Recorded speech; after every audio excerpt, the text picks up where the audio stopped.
La grosse faim de Petit Bonhomme.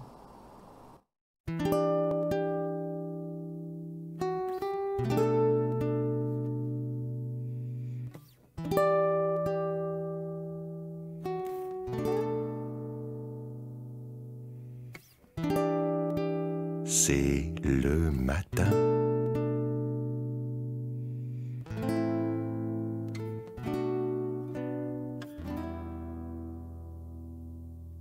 Dans la ville, il y a une rue. Dans la rue, il y a une maison. Dans la maison, il y a une chambre. Dans la chambre, il y a un lit.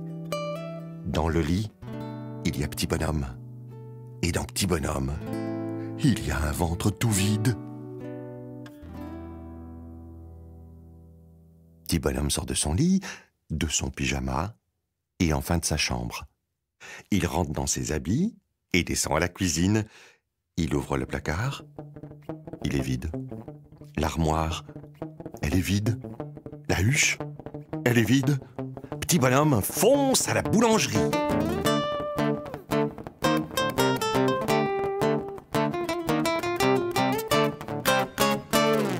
Boulanger, s'il te plaît, donne-moi du pain, parce que j'ai faim.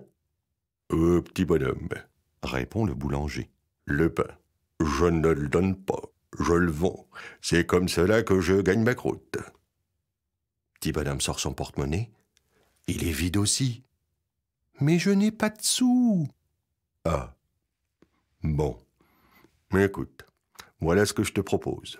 Donne-moi de la farine et je te donnerai du pain. Petit Bonhomme court au moulin. Tout essoufflé, il dit « Meunier, donne-moi de la farine que je donnerai au boulanger qui me donnera du pain, parce que j'ai faim !» Hé, Petit Bonhomme, répond le meunier, « Ma farine, je ne la donne pas, je la vends, je ne moue pas pour rien. Mais je n'ai pas de sous. » Ah, bon. Voilà ce que je te propose. Donne-moi des grains de blé et je te donnerai de la farine.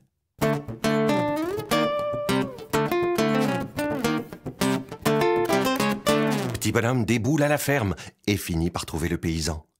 Il était juste entre son béret et ses bottes en caoutchouc. « Paysan, donne-moi des grains de blé que je donnerai au meunier, qui me donnera de la farine que je donnerai au boulanger, qui me donnera du pain, parce que j'ai faim !»« Oh, Petit Bonhomme, répond le paysan, le blé, il ne tombe pas du ciel, il sort de terre. Faut l'aider à pousser. Pour ça, moi, j'ai besoin de crottin. Si tu me donnes du crottin, je te donnerai des grains de blé. » Là-haut, le soleil est à son zénith. Il rayonne.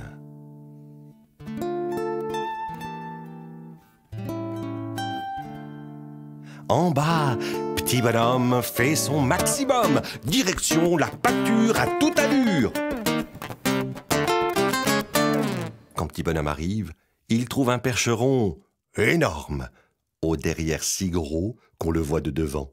C'est la bonne adresse. « Cheval, donne-moi du crottin que je donnerai au paysan, qui me donnera des grains de blé que je donnerai au meunier, qui me donnera de la farine que je donnerai au boulanger, qui me donnera du pain, parce que j'ai faim. »« Je voudrais bien, moi, répond le cheval. Mais je n'ai plus rien à manger.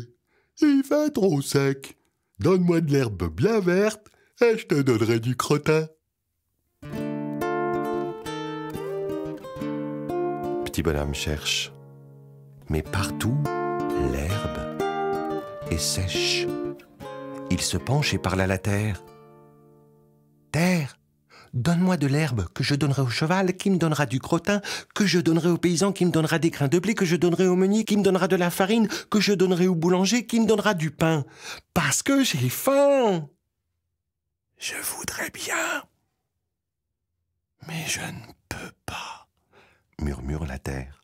« J'ai si soif. Donne-moi de l'eau et je te donnerai de l'herbe. » Petit Bonhomme galope jusqu'à la rivière. Elle est en train de se la couler douce. « Rivière, je peux te prendre de l'eau, c'est pour la terre. Elle est toute sèche. Ah? Oui, s'il te plaît, donne-moi de l'eau que je donnerai à la terre, qui me donnera de l'herbe que je donnerai au cheval, qui me donnera du crottin que je donnerai aux paysans, qui me donnera des grains de blé que je donnerai au meunier, qui me donnera de la farine que je donnerai au boulanger, qui me donnera du pain, parce que j'ai faim. Moi, je veux bien, mais tu vois, ce matin, je n'ai pas eu le temps de faire mon lit. Tu peux t'en occuper. Cela m'aiderait beaucoup. Petit bonhomme s'est mis tout de suite au travail. Il a réarrangé les galets, enlevé les branches d'arbres qui traînaient et nettoyé les bordures. La rivière est toute jolie et toute propre à présent. Ça fait plaisir, dit la rivière. Tu peux te servir maintenant. Merci, mais que je suis sot, je n'ai pas de seau. Pas grave, je prends mon chapeau. Petit bonhomme écope une grande chapeautée d'eau et la porte à la terre.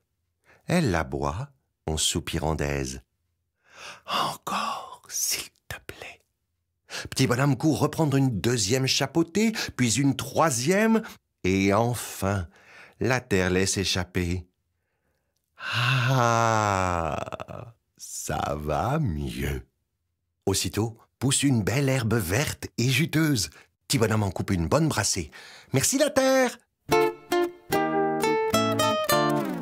Petit bonhomme file comme le vent jusqu'à la pâture et dépose son tas d'herbe devant le cheval. Aussitôt, le cheval se met à manger. Brout, brout, mâche, mâche, brout, brout, mâche, mâche, brout, brout, mâche, mâche. Oh, ça vient. Petit bonhomme fait vite le tour du cheval et se retrouve devant le derrière, au moment où la queue se soulève. Oh, toujours pas de seau. Ben tant pis pour le chapeau. Pouf, pouf, pouf, un beau crottin noir, fumant et puant si bon, tombe dans le chapeau. Merci, cheval! Crie petit bonhomme au cheval qui ne répond pas parce qu'il a la bouche pleine. Petit bonhomme file comme une flèche chez le paysan. Il échange son chapeau de crottin contre un sac de grains de blé. Merci, paysan! Il file comme une hirondelle sur la colline où il échange son sac de grains de blé contre un sac de farine. Merci, meunier!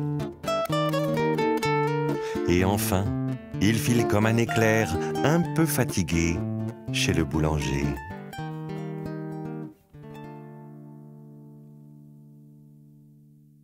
En voyant la farine dans le sac, le boulanger, bien content, donne un gros pain rond à petit bonhomme qui voit enfin la fin de sa faim arriver.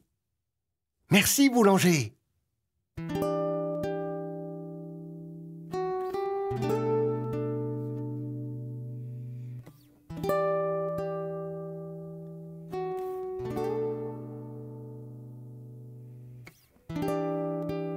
Petit bonhomme est rentré chez lui.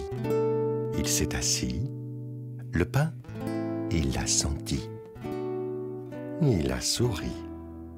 Il en a mangé une partie. L'autre était pour les souris. C'était la nuit.